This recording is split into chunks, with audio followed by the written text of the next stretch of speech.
दोस्तों नमस्कार, ये है मार्गदर्शन फॉर सिविल सर्विसेज। मैं अनुराग चौधरी। दोस्तों हिंदी के महत्वपूर्ण प्रश्नों के अंतर्गत इस वीडियो में हम सॉल्व करेंगे भाषा विज्ञान का महत्वपूर्ण भाग, हिंदी की प्रमुख बोलियों से संबंधित महत्वपूर्ण प्रश्न। ये वीडियो आपके आगामी परीक्षाओं जैसे TGT, PGT, LT grade, government inter college प्रवक्ता, गवर्नमेंट डिग्री कॉलेज, उच्चतर शिक्षा असिस्टेंट प्रोफेसर, केंद्रीय विद्यालय संगठन और नेट जेआरएफ के लिए बहुत ही उपयोगी हैं। तो आइए शुरू करते हैं भाषा विज्ञान के अंतर्गत हिंदी की प्रमुख बोलियों से संबंधित महत्वपूर्ण प्रश्नों को। पहला प्रश्न है दोस्तों, किसी सीमित क्षेत्र में बोली जाने वाली स्थानीय भाषा को क्या कहते हैं? ऑप्शन देखिए, राष्ट्रीय भाषा, राजभाषा, बोली या फिर उपभाषा।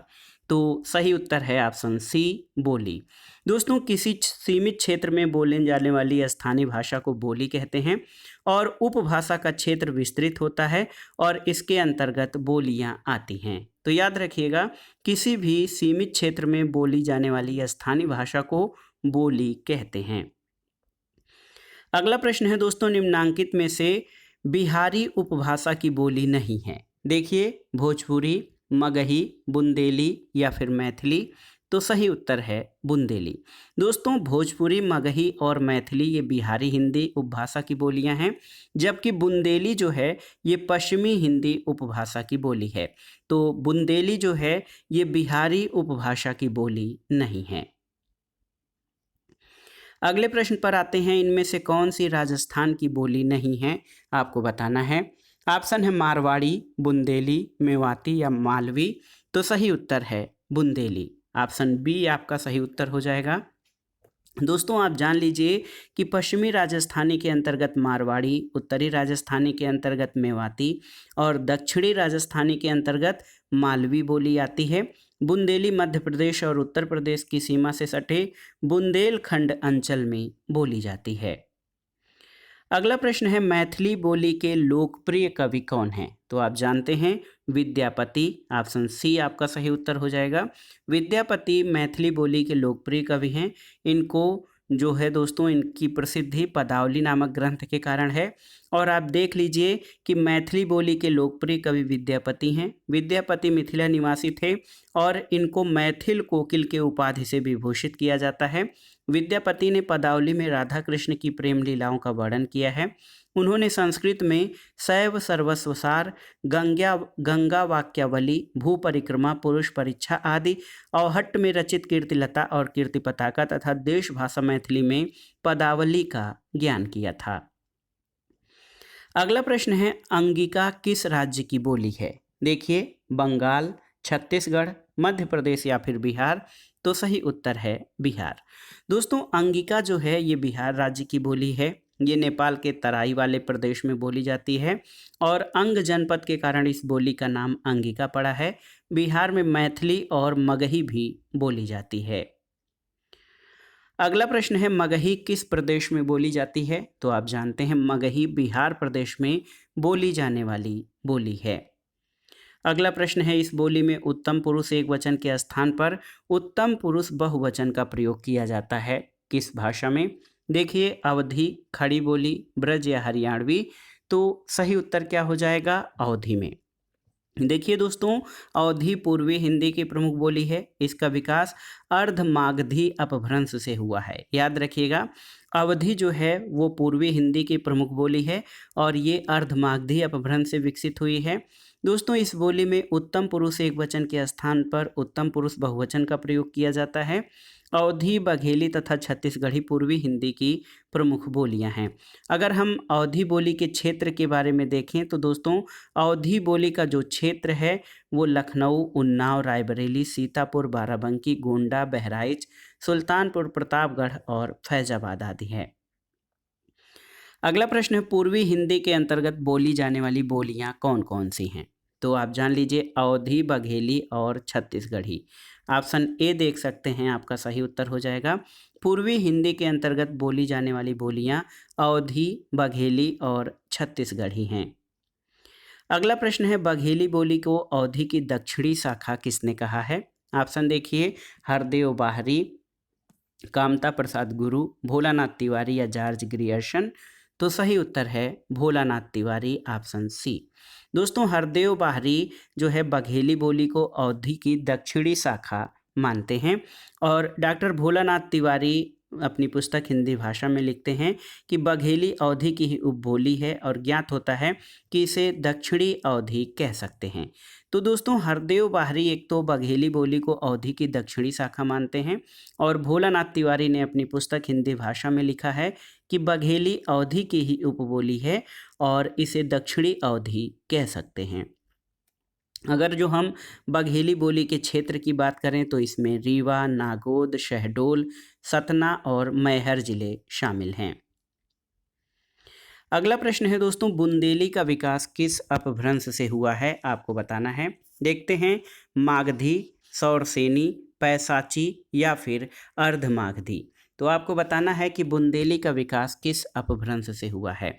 सही उत्तर है सौरसेनी अपभ्रंश से, ऑप्शन बी आपका सही उत्तर हो जाएगा। दोस्तों आप जानते हैं कि भोजपुरी का विकास अर्धमागधी अपभ्रंश से हुआ है, उसी तरह से अवधी का विकास जो है अर्धमागधी अपभ्रंश से हुआ है, उसी तरह बुंदेली का विकास सौरसेनी अपभ्रंश से हुआ है। बुंदेली पश्चिमी हिंदी वर्ग की बोली है, इसका विकास सौरसेनी अपभ्रंश से हुआ है। दोस्तों आप देखिए बुंदेली बोली की जो प्रमुख उपबोली है उसमें बनाफरी यानी आल्हा, लोधांती और राठौरी आदि हैं और इसके कवियों में बलभद्र मिश्र, पंडित हरिराम व्यास, केशवदास, गदाधर भट्ट और शिवलाल मिश्र हैं। बुंदेली बोली का जो क्षेत्र है उत्तर प्रदेश और मध्य प्रदेश के ज़िले इसमें शामिल हैं। झांसी, जालौन, उरई, हमीरपुर, बांदा, महोबा इत्यादि उत्तर प्रदेश और मध्य प्रदेश के दतिया, ग्वालियर, भिंड, ओरछा, मुरैना और पन्ना ये जो है क्षेत्र बुंदेली बोली के क्षेत्र में आते हैं। अगला प्रश्न है कि ग्वालियर की बोली क्या है। तो सही उत्तर है बुंदेली ग्वालियर में बोली जाती है। बुंदेली बुंदेलखंड की बोली है। झांसी, जालौन, हमीरपुर और ग्वालियर जिले के पूर्वी क्षेत्रों में ये बोली जाती है। मध्य प्रदेश के दामोह, सागर, सिवनी, नरसिंहपुर जिलों की भी बोली बुंदेली ही है। छिंदवाड़ा और होशंगाबाद तक के कुछ हिस्सों में ये बोली जाती है और ब्रज भाषा कन्नौजी और बुंदेली आपस में एक दूसरे से बहुत कुछ मिलती जुलती हैं। अगला प्रश्न है झांसी, जालौन, हमीरपुर में कौन सी बोली प्रचलित है, आपको बताना है। तो सही उत्तर है झांसी, जालौन और हमीरपुर बुंदेलखंड क्षेत्र है और यहाँ पर बुंदेली बोली प्रचलित है। अगला प्रश्न है दोस्तों ब्रजबुल किस भाषा का एक कृत्रिम रूप है। असमी, ब्रजभाषा, भोजपुरी या बंगला। तो सही उत्तर है बंगला। दोस्तों देखिए ब्रजबुल ये बंगला भाषा का कृत्रिम रूप है जो पश्चिमी हिंदी की प्रमुख बोली ब्रज की देखा देखी विकसित शैली रही है। इसमें 15वीं 16वीं शताब्दी में गोविंद दास तथा ज्ञानदास आदि कवियों ने और आधुनिक काल में रविन्द्रनाथ टैगोर कृष्ण भक्ति विषयक काव्य रचा। वस्तुतः कृष्ण भक्ति का संबंध ब्रज से होने के कारण ही इसे ब्रजबुलि नाम दिया गया और ब्रजबुल शब्द का प्रयोग सबसे पहले बंगाली कवि ईश्वर दास गुप्त के द्वारा किया गया है। अगला प्रश्न है दोस्तों पश्चिमी हिंदी की सर्वाधिक प्रमुख बोली इनमें से कौन है। तो सही उत्तर है पश्चिमी हिंदी की सर्वाधिक प्रमुख बोली ब्रज भाषा है, ऑप्शन ए। दोस्तों पश्चिमी हिंदी की सर्वाधिक प्रमुख बोली ब्रज भाषा है। ब्रज का पुराना अर्थ पशुओं या गौओं या चरागाह समूह से है और पशुपालन के प्रधान के कारण यह क्षेत्र ब्रज क्षेत्र कहलाया और इसी आधार पर इसकी बोली ब्रज भाषा कहलाई। इसका विकास यानी ब्रज भाषा का विकास सौरसेनी अपभ्रंश के मध्यवर्ती रूप से हुआ है। ब्रज भाषा का जो क्षेत्र है आगरा, मथुरा, वृंदावन, अलीगढ़, धौलपुर, मैनपुरी, एटा, बदायूं, बरेली और आसपास के क्षेत्रों में बोली जाती है। साहित्य और लोक साहित्य दोनों ही दृष्टियों से ब्रज भाषा बहुत संपन्न है और हिंदी प्रदेश के बाहर भी भारत के अनेक क्षेत्रों में ब्रज भाषा में साहित्य रचना होती रही है और ब्रज भाषा के प्रमुख कवियों में सूरदास, नंददास, रहीम, रसखान, बिहारी, देव, घनानंद रत्नाकर प्रमुख कवि हैं। दोस्तों अन्य महत्वपूर्ण जो तथ्य हैं उसमें अर्धमागधी अपभ्रंश के दक्षिणी रूप से छत्तीसगढ़ी का विकास हुआ है और इसका क्षेत्र सरगुजा, कोरिया, बिलासपुर, रायगढ़, खैरागढ़, रायपुर, दुर्ग और कांकेर आदि में है। अगले प्रश्न पर आते हैं ब्रज भाषा का विकास इनमें से किस प्राकृत अपभ्रंश से हुआ है, आपको बताना है। तो सही उत्तर है ब्रज भाषा का विकास सौरसेनी अपभ्रंश से हुआ है, ऑप्शन सी आपका सही उत्तर है। अगला प्रश्न है सौरसेनी उपभ्रंश के अंतर्गत आने वाली भाषा नहीं है, कौन सी? देखिए, गुजराती, सिंधी, राजस्थानी या पश्चिमी हिंदी। तो दोस्तों सौरसेनी उपभ्रंश के अंतर्गत सिंधी भाषा नहीं आती है। और आप जान लीजिए एक महत्वपूर्ण तथ्य कि सिंधी भाषा का विकास ब्राचड़ अपभ्रंश से हुआ है, जबकि गुजराती, राजस्थानी और पश्चिमी हिंदी की बोलियों का विकास सौरसेनी अपभ्रंश से हुआ है। ब्रज, खड़ी बोली, कन्नौजी, बुंदेली बोलियों का विकास सौरसेनी अपभ्रंश से हुआ है। अगले प्रश्न पर आते हैं, ब्रज भाषा का विकास किस अपभ्रंश से हुआ है, आपको बताना है। तो सही उत्तर है सौरसेनी अपभ्रंश से ब्रज भाषा का विकास हुआ है। अगला प्रश्न आसान सा है कि आगरा किस बोली का क्षेत्र है, आपको बताना है। तो उत्तर है आगरा दोस्तों ये ब्रज भाषा की बोली का क्षेत्र है। अगला प्रश्न है आपको बताना है ब्रज भाषा का क्षेत्र कौन नहीं है, धौलपुर, सरगुजा, मथुरा या आगरा। तो सही उत्तर है दोस्तों सरगुजा जो है ये ब्रज भाषा का क्षेत्र नहीं है। अगला प्रश्न है ब्रज भाषा है पूर्वी हिंदी, पश्चिमी हिंदी, बिहारी हिंदी या पहाड़ी हिंदी। तो सही उत्तर है ब्रज भाषा पश्चिमी हिंदी के अंतर्गत आता है। अगला प्रश्न है ब्रज बुल किस भाषा का कृत्रिम रूप है, असमी, ब्रज भाषा, भोजपुरी या बांग्ला। तो इसमें आपको बताना है कि ब्रज बुल किस भाषा का कृत्रिम रूप है। तो सही उत्तर है बांग्ला, ऑप्शन डी आपका सही उत्तर हो जाएगा। दोस्तों ब्रज बोली बांग्ला भाषा का कृत्रिम रूप है जो ब्रज भाषा की नकल पर बांग्ला भाषा की एक शैली के रूप में बंगाल और असम में प्रचलित हुई है। अगला प्रश्न है निम्नांकित में गढ़वाली की उपबोली कौन सी है। देखिए, खसपरजिया, पघाई, जोहारी या सलानी। तो सही उत्तर है सलानी, ऑप्शन डी आपका सही उत्तर हो जाएगा। दोस्तों सलानी जो है ये गढ़वाली की उपबोली है। गढ़वाली और कुमाऊनी मध्य पहाड़ी हिंदी की बोलियां हैं। अगर हम अन्य महत्वपूर्ण तथ्यों पर जाएं तो दो प्रकार की पहाड़ी हैं। पहाड़ी हिंदी के दो भेद हैं, पश्चिमी पहाड़ी और मध्य पहाड़ी। पश्चिमी पहाड़ी दोस्तों आप देख लीजिए मंडयाली या मंडियाली, सिरमौरी, चौपाली, जौनसारी और सिराजी के अंतर्गत है। और मध्य पहाड़ी में कुमाऊनी और गढ़वाली आती हैं, जिसके अंतर्गत कुमायूनी के अंतर्गत खसपरजिया, खसपरिया, दानपुरिया, जोहारी और पघाई शामिल हैं। और इसी तरह गढ़वाली के अंतर्गत नगपुरिया, सलानी और टेहरी शामिल हैं। तो दोस्तों गढ़वाली की उपबोली क्या है, तो गढ़वाली की उपबोली अगर जो आप देखेंगे तो सही उत्तर सलानी हो जाएगा। अगला प्रश्न है खसखुरा या गुरखाली भाषा है, देखते हैं ये इंपॉर्टेंट प्रश्न। खसखुरा या गुरखाली भाषा है, ऑप्शन देखिए नेपाल की राजभाषा, गढ़वाल की लोक भाषा, कुमायूं की साहित्यिक भाषा या इनमें से कोई नहीं। तो सही उत्तर है नेपाल की राजभाषा। दोस्तों नेपाल की राजभाषा नेपाली को पर्वतिया, गुरखाली, खसखुरा अन्य नामों से भी जाना जाता है। तो याद रखिएगा नेपाल की राजभाषा को नेपाली, पर्वतिया और गुरखाली और खसखुरा नाम से जाना जाता है। अगला प्रश्न है दोस्तों उकार बहुला बोली मानी जाती है कौन सी, अवधी, भोजपुरी, बघेली या छत्तीसगढ़ी। तो सही उत्तर है अवधी। दोस्तों कृष्णदत्त वाजपेयी ने ब्रज का इतिहास में मथुरा जिले की जातियों की भाषागत विशेषताओं का अध्ययन किया है। आभीरों की भाषा उकार बहुला है। नाज काम रास को वे नाज उकाम उरास कहेंगे।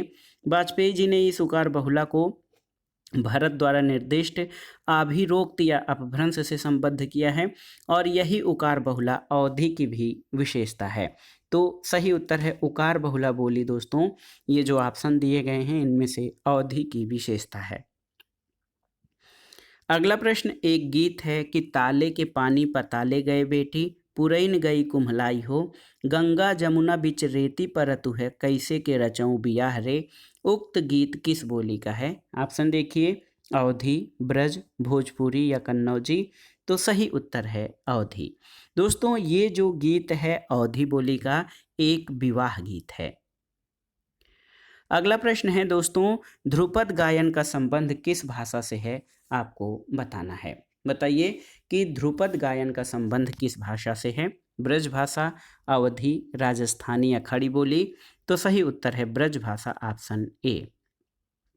दोस्तों आप देख सकते हैं ध्रुपद गायन का संबंध ब्रज भाषा से है और अधिकांश विद्वानों का मानना है कि 15वीं शताब्दी में ग्वालियर के राजा मानसिंह तोमर ने इसकी रचना की। इतना तो निश्चित रूप से कहा जाता है कि राजा मानसिंह तोमर ने ध्रुपद के प्रचार प्रसार में महत्वपूर्ण योगदान दिया था। अन्य महत्वपूर्ण तथ्यों पर आएँ तो अकबर के समय में तानसेन और उनके गुरु स्वामी हरिदास, नायक बैजू बावरा और गोपाल आदि प्रख्यात गायक ध्रुपद ही गाते थे। नाट्यशास्त्र के अनुसार वर्ण, अलंकार, गान, क्रिया, या तिवाड़ी, लय आदि जहाँ ध्रुव रूप में परस्पर संबद्ध रहे उन गीतों को ध्रुवा कहा गया है। और शास्त्रीय संगीत के पद, ख्याल, ध्रुपद आदि का जन्म ब्रज भूमि में होने के कारण इन सब की भाषा ब्रज है। ध्रुपद का विषय समग्र रूप से ब्रज का रास ही है। और दोस्तों तानसेन के नाम से संगीत सार और रागमाला तथा कृष्ण लीला नामक ग्रंथ मिलते हैं। अगले प्रश्न पर आते हैं दोस्तों, इम्पॉर्टेंट हैं। हिंदी के अंतर्गत मुख्यतः कितनी बोलियां हैं?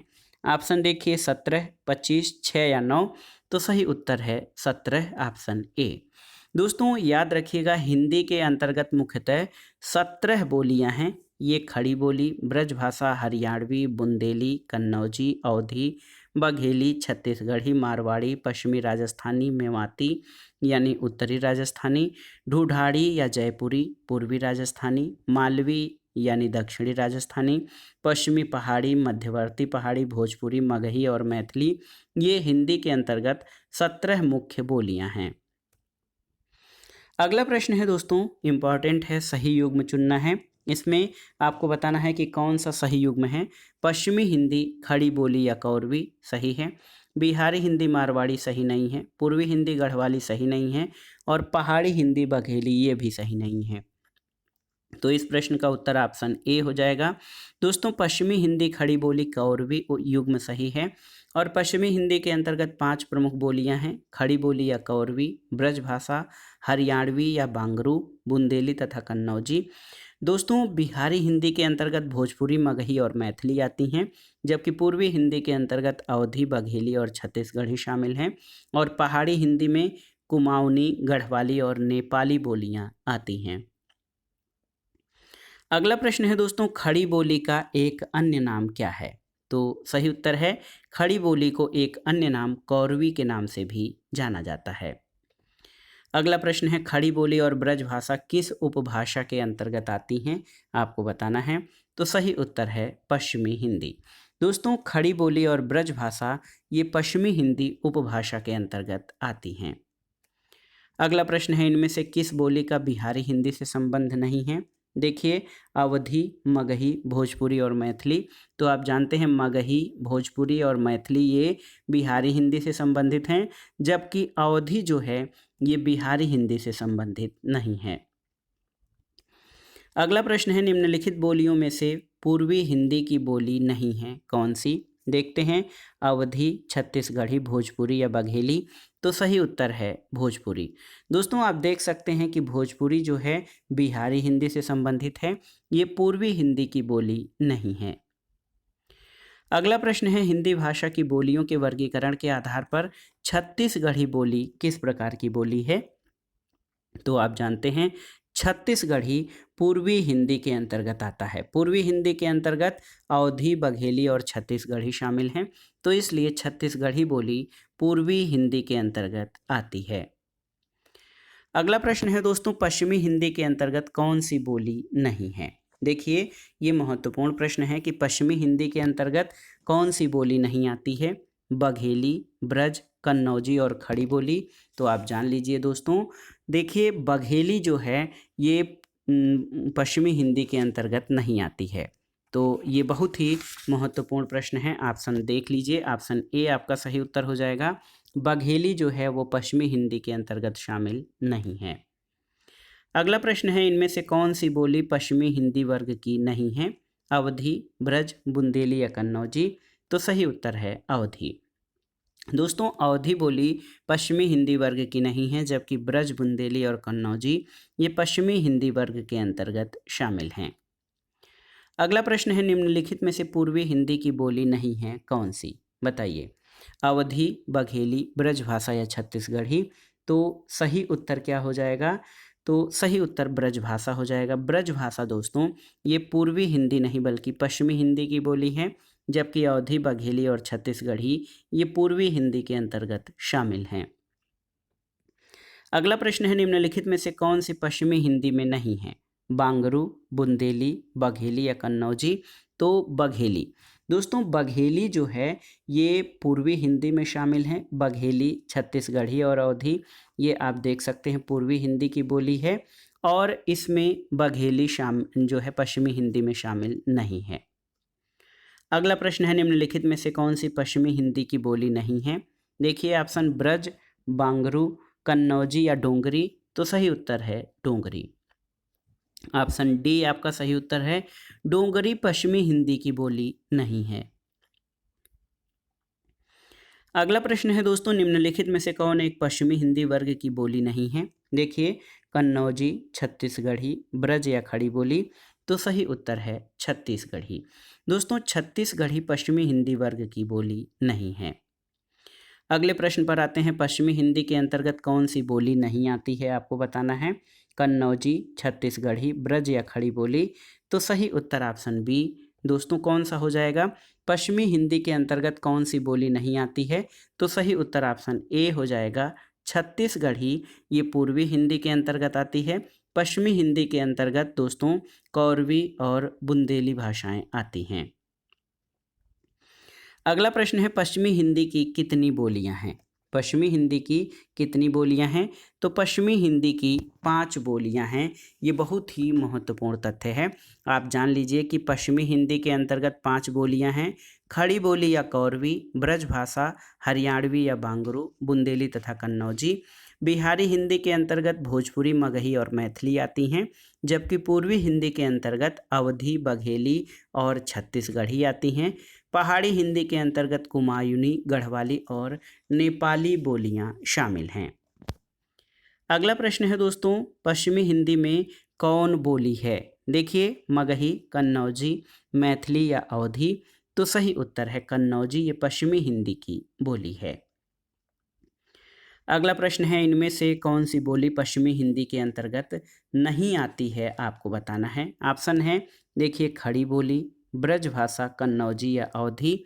तो सही उत्तर है अवधी। अवधी पश्चिमी हिंदी के अंतर्गत नहीं आती है। और आप जान लीजिए कि अवधी दोस्तों ये पूर्वी हिंदी के अंतर्गत अवधी, बघेली और छत्तीसगढ़ी यानी अवधी पूर्वी हिंदी के अंतर्गत आती है, पश्चिमी हिंदी में नहीं। अगला प्रश्न है, कन्नौजी हिंदी की किस उपभाषा की एक बोली है? तो सही उत्तर है पश्चिमी हिंदी। दोस्तों कन्नौजी जो है वो पश्चिमी हिंदी उपभाषा की एक बोली है। अगला प्रश्न और इस वीडियो का आखिरी प्रश्न है, निम्नलिखित में से कौन सी बोली पश्चिमी हिंदी के अंतर्गत नहीं पड़ती है? देखिए ब्रजभाषा, अवधी, बुंदेली या कन्नौजी? तो सही उत्तर ऑप्शन बी अवधी। दोस्तों अवधी जो है ये पश्चिमी हिंदी के अंतर्गत नहीं पड़ती है। तो अवधी किसके अंतर्गत पड़ती है? आप जान लीजिए पूर्वी हिंदी के अंतर्गत अवधी, बघेली और छत्तीसगढ़ी आती हैं, और बिहारी हिंदी में भोजपुरी, मगही और मैथिली आती हैं। तो याद रखिएगा अवधी जो है ये पश्चिमी हिंदी के अंतर्गत नहीं आती है, जबकि ब्रजभाषा, बुंदेली और कन्नौजी ये पश्चिमी हिंदी के अंतर्गत आने वाली बोलियां हैं। तो दोस्तों ये था आज का वीडियो, भाषा विज्ञान के अंतर्गत महत्वपूर्ण खंड हिंदी की प्रमुख बोलियों से संबंधित महत्वपूर्ण प्रश्न। और ये प्रश्न आपके आगामी परीक्षाओं के लिए बहुत ही उपयोगी है। आप इन प्रश्नों को तैयार कर लीजिएगा। बोलियों से संबंधित शेष प्रश्नों को हम अगले वीडियो में कवर करेंगे। तब तक के लिए धन्यवाद, नमस्कार। हमारे चैनल से जुड़े रहें, वीडियो को लाइक करें, शेयर करें और इस चैनल मार्गदर्शन फॉर सिविल सर्विसेज को सब्सक्राइब करें। वीडियो देखने के लिए धन्यवाद, नमस्कार।